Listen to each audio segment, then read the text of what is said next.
नमस्कार विद्यार्थी मित्रांनो, आपल्या सर्वांचं सहर्ष स्वागत आहे जीके 2 फॉर मराठी या एज्युकेशनल चॅनलमध्ये. तर पहा, या व्हिडिओमध्ये आपण 40 प्रश्न पाहणार आहोत आणि ते प्रश्न पूर्णतः आरोग्य सेवक या पदासाठीच्या तांत्रिक अभ्यासक्रमावर आधारित असतील. यापूर्वी आपण 4 व्हिडिओज टाकलेले आहे.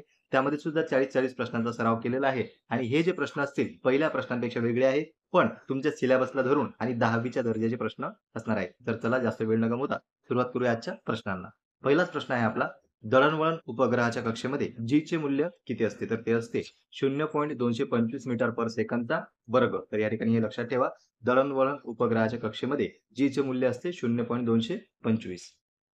त्यानंतर पहा पुढचा प्रश्न आहे, 1 किलोग्रॅम वस्तुमानाचे वजन किती असते? तर या ठिकाणी वस्तुमान आणि वजन दोन वेगवेगळ्या बाबी आहेत. तर 1 किलोग्रॅम वस्तुमानाचे वजन असते 9.8 न्यूटन. न्यूटन हा एन ने सुद्धा दर्शवतात, म्हणून तुम्हाला ऑप्शनमध्ये एन दिसलं तरी ते योग्य असणार आहे. 1 किलोग्रॅम वस्तुमानाचे वजन हे 9.8 न्यूटन इतके असते. पुढील प्रश्न पहा, लिगोचा वापर कशासाठी केला जातो? LIGO. तर खगोलीय वस्तूंमधून उत्सर्जित झालेल्या गुरुत्वीय लहरींना शोधण्यासाठी, म्हणजे खगोलीय वस्तू ज्या असतात त्यामधून ज्या गुरुत्वीय लहरी उत्सर्जित होतात त्याचा शोध घेण्यासाठी लिगोचा वापर हा केला जातो. पुढील प्रश्न पहा, मुक्त पतनात, हा एमपी प्रश्न आहे, वारंवार परीक्षेला विचारला जातो. मुक्त पतनात आरंभीचा वेग किती असतो? तर 0. हा प्रश्न सुद्धा मागेही आलेला आहे आणि भविष्यातही तुम्हाला येण्याची शक्यता आहे. त्यानंतर पहा, डोबे रायनरची त्रिके कोणती आहेत? तर या ठिकाणी आपण जे आहे त्रिके जर विचारला तुम्हाला, त्रिके कोणाची होती? तर ती डोबे रायनरची. हे प्रश्न जरी काही प्रमाणात सोपे वाटत असले तरी संपूर्ण 10वी लेवलचे हे प्रश्न आहेत, कारण की आपली जी पात्रता आहे ती सुद्धा 10वीत आहे आणि तुमचा पेपर जो राहणार आहे तो सुद्धा 10वीच्या दर्जाचा असेल. तर पहा, lithium, sodium, potassium, calcium, strontium, barium आणि क्लोरीन, ब्रोमीन, आयोडीन हे काय आहेत? डोबे रायनरची त्रिके.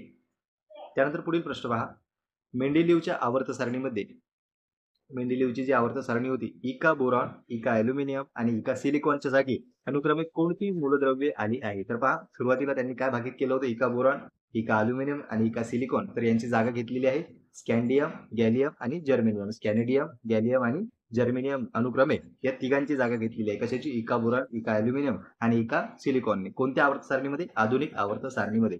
कोणाच्या जागी घेतलेली आहे? तर मेंडेलिव्हची जी आवर्त सारणी होती त्याच्या जागी. पुढील प्रश्न पहा, विजेच्या बल्बमध्ये, हा सुद्धा आयएमपी प्रश्न आहे, कोणत्या तारेचा वापर केला जातो? तर ती तार असते टंगस्टनची. आयएमपी प्रश्न आहे, लक्षात ठेवा. त्यानंतर पुढील प्रश्न पहा, विजेच्या शेगडीत विद्युत रोध म्हणून काय वापरतात? तर त्यासाठी वापरतात नायक्रोम. नायक्रोमचा वापर केला जातो. विजेची जी शेगडी असते त्याच्यामध्ये विद्युत रोध म्हणून नायक्रोमचा वापर हा केला जातो. उजव्या हाताचा अंगठाचा नियम, हा सुद्धा आयएमपी प्रश्न आहे. विद्युत धारा दर्शवतो अंगठा. अंगठा काय दर्शवतो? विद्युत धारा. त्यानंतर पहा, पाण्याची घनता किती डिग्री सेल्सिअसला सर्वात जास्त असते? तर ती असते 4 डिग्री सेल्सिअस. 4 डिग्री सेल्सिअसला पाण्याची घनता ही सर्वात जास्त असते. पुढील प्रश्न पहा, उष्णतेचे सीजीएस एकक काय आहे? तर ते उष्णतेचे सीजीएस एकक आहे कॅलरी. पुढील प्रश्न, पॅराफिनची विशिष्ट उष्णधारकता किती असते? तर 0.54 कॅलरी. चांदीची विशिष्ट उष्णधारकता किती असते? तर 0.056 कॅलरी. नीलम रत्नाचा अपवर्तनांक किती आहे? तर तो आहे 1.76.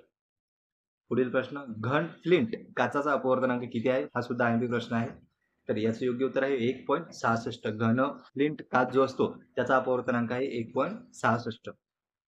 पुढे पहा, कोणत्या किरणांची तरंगलांबी सर्वात जास्त असते? तर तांबडे जी किरण असतात त्याची तरंगलांबी ही सर्वात जास्त असते. आणि जर कोणत्या किरणांची तरंगलांबी सर्वात कमी जर विचारली तर त्याचं उत्तर आहे जांभळ्या. म्हणजे जांभळ्या किरणांची तरंगलांबी सर्वात कमी आणि तांबड्या किरणांची तरंगलांबी सर्वात जास्त. त्यानंतर पहा, नेत्रगोलाचा व्यास किती असतो? तर 2.4 सेंटीमीटर हा नेत्रगोलाचा व्यास असतो. पुढील प्रश्न आहे, निरोगी डोळ्याकरता डोळ्यातील स्नायू शिथिल असताना डोळ्याच्या भिंगाचे नाभीय अंतर किती असते? तर ते असते 2 सेंटीमीटर.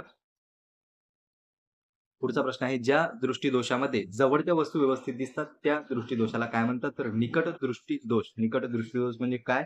जवळच्या वस्तू ह्या स्पष्ट दिसतात. आणि दूर दृष्टीदोष म्हणजे काय? दूरच्या वस्तू ह्या स्पष्ट दिसतात. त्यानंतर पहा, कार्बन संयुगाच्या रेणू वस्तुमानाची व्याप्ती किती पर्यंत पसरलेली असते? तर 10^12 आपण हे असंही त्याला लिहू शकतो या पद्धतीने. अशा पद्धतीने सुद्धा ऑप्शनमध्ये तुम्हाला येऊ शकते. पुढील प्रश्न पहा, बेन्झीनचे रासायनिक सूत्र काय आहे? तर C6H6 हे बेन्झीनचे रासायनिक सूत्र आहे. पुढील प्रश्न, कापूरचे रासायनिक सूत्र C10H, या ठिकाणी H16 आणि O हे कशाचे सूत्र आहे? तर कापूरचे. साखरेचे रासायनिक सूत्र पहा, C12 H22 आणि O11 हे साखरचे रासायनिक सूत्र आहे. इनसॅटचे दीर्घ स्वरूप काय? हा सुद्धा अवकाश मोहीम याच्या संदर्भात असलेला प्रश्न आहे. इंडियन नॅशनल सॅटेलाइट हे इनसॅटचे दीर्घ स्वरूप आहे. वेगवेगळे लॉंग फॉर्म जे आहेत ते सुद्धा आपल्याला परीक्षेला विचारल्या जातात. नंतर पहा IRNSS चे दीर्घ स्वरूप काय म्हणजे लॉंग फॉर्म काय आहे तर Indian regional navigation satellite system हे IRNSS चे दीर्घ स्वरूप आहे. पुढे पहा IRS चे दीर्घ स्वरूप काय तर इंडियन रिमोट सेन्सिंग सॅटेलाइट हे IRS चे दीर्घ स्वरूप आहे. नंतर पहा हा सुद्धा IMP प्रश्न आहे. गुरुत्वीय स्थिरांक किती असतो?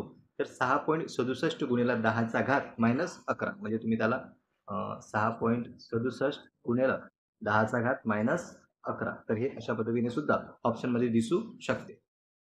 त्यानंतर पहा पहिला बुद्धिमान मानव कोणता होता तर निअंडरथल मानव. हा हे शब्द वाचून घ्या, तुमच्या लक्षात राहणं महत्वाचं आहे. शब्दाचा उच्चार तुम्हाला हवा तसा तुम्ही करू शकता, फक्त हे लक्षात ठेवणं गरजेचं आहे. पहिला बुद्धिमान मानव कोणता आहे तर निअंडरथल मानव हा जो आहे हा पहिला बुद्धिमान मानव आहे.